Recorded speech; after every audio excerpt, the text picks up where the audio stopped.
I didn't know how quiet money could be. That sounds strange, I know. Money makes noise when you don't have it. Bills on the table, phone calls you avoid, your wife asking if you paid the rent, your children needing shoes. That kind of money is loud. But when you finally have enough, when the house is paid for, when the accounts are full, when nobody is asking you for anything, money becomes quiet. And that quiet can scare an old man. I'm 92 now. I sit by the same window every morning, same chair, same blanket over my knees, same clock ticking on the wall. And every day I look at my hands and think, these hands built a good life. Then another thought comes right after it. No, these hands built a good living. That is not the same thing. I learned that too late. I grew up poor. Not the kind of poor people talk about politely. Real poor. My father worked in a factory. My mother took in laundry from neighbors. We had one small heater in the house, and in winter we all sat close to it like it was another member of the family. I hated being poor. I hated watching my mother count coins.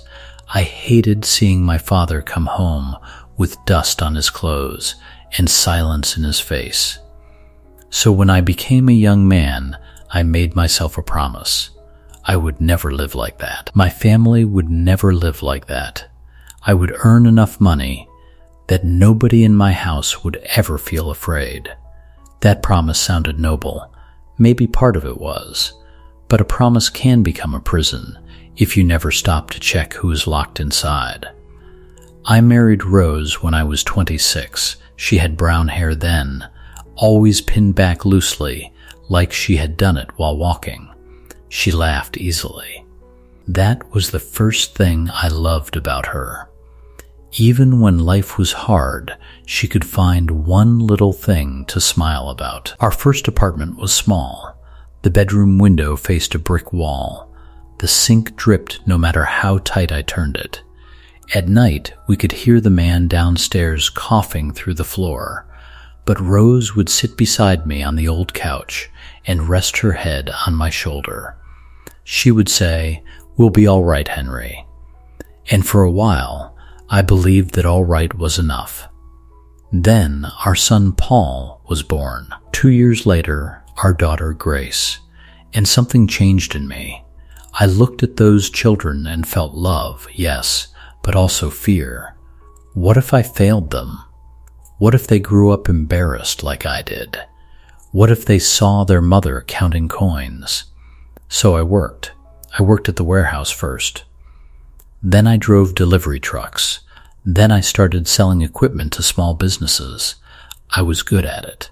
Not because I was charming. Because I was hungry. I could outwork anyone.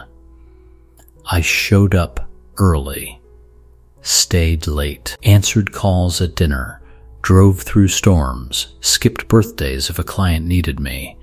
Every time Rose looked disappointed, I told her the same thing.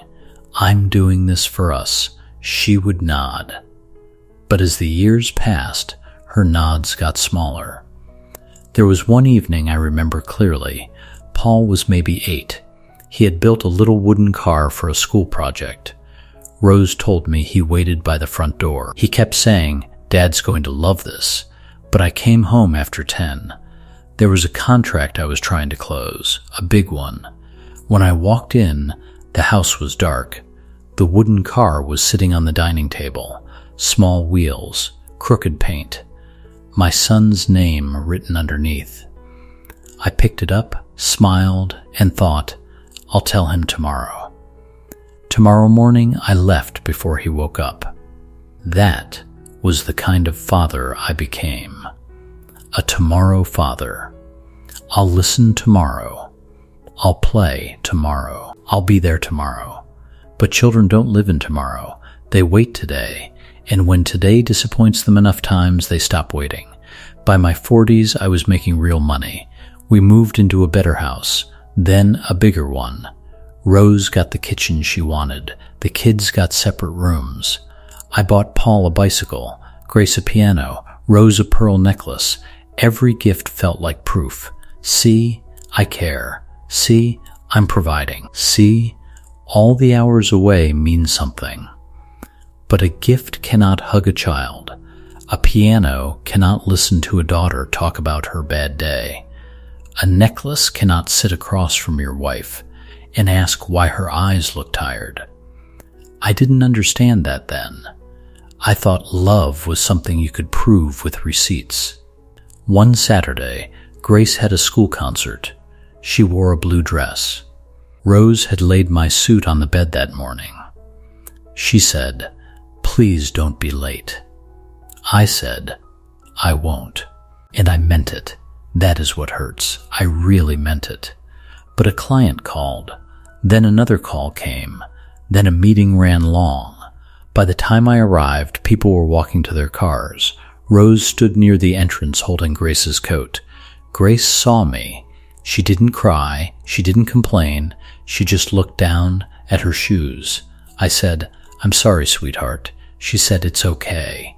But it wasn't okay. That was the first time I noticed it. Not fully. Just a small warning inside me. My daughter had learned to make my absence easier for me. That is a terrible thing, to let a child learn. Years passed faster after that. That is how it feels now. Like I blinked from 45 to 60. The business grew. The money grew. The house grew quieter. Paul moved away for college and didn't come home much. Grace married a man I barely knew. Rose and I became polite, not angry, not warm. Just polite. She would ask, "Will you be home for dinner?" And I would say, "I'll try." Try became my favorite lie. It sounded better than no. One night, Rose was sitting alone at the table. No food, just a cup of tea going cold. I came in late, took off my coat and said, "Long day." She looked at me and said, "They're all long days now." I didn't answer.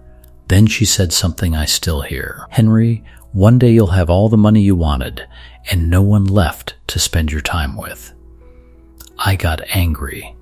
I told her she didn't understand pressure. I told her the business didn't run itself. I told her I was tired. She just looked at me. So am I. Rose died when I was 79. Heart failure. Quietly. Too quietly. One morning she was there. By evening she was gone. At the funeral, people told me I had given her a good life, a beautiful house, comfort, security. I nodded because I didn't know what else to do. But later, when everyone left, I sat in our bedroom and opened her nightstand drawer. Inside was a small notebook. I shouldn't have read it. But I did. Most pages were ordinary things. Appointments, recipes, birthdays. But one page stopped me. It said, "Henry is a good man, but I miss him, and he is sitting right across from me." I read that line over and over. I miss him, and he is sitting right across from me. That was the first time money felt useless, completely useless, because I would have given every dollar I had to sit with her one more evening and actually be there, not half listening, not checking my watch, not thinking about tomorrow's numbers, just there. After Rose died, I tried to get closer to my children, but you cannot disappear for decades and expect people to open every door immediately. Paul called on holidays. Grace visited when she could. They were kind. That almost made it worse. They were not cruel. They were just careful, like I was a guest in my own family. One afternoon, Paul came by with his son, my grandson Adam. He was 10. He sat on my living room floor with a toy airplane. I wanted to talk to him, but I didn't know how. So I said, "Do you need money for school?" Paul looked at me, not angry, just sad. "Dad, he's 10. I felt foolish. Money had been my language for so long, I didn't know how to speak without it. Now I'm 92. The accounts are still full. The house is quiet. My name is on papers. My picture is in a few old business magazines nobody reads anymore, and most mornings nobody calls. I don't say that for pity. I earned some of this silence. That is the truth. You can spend your life chasing money because you're afraid of being poor, and still end up poor in every way that matters. Poor in memories, poor in closeness, poor in ordinary evenings you can never buy back. So listen to an old man who learned slowly. Work hard, provide, pay the bills. There is honor in that.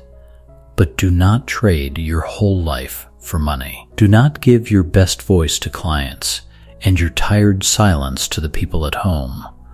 Do not keep saying later to the people who may one day stop asking.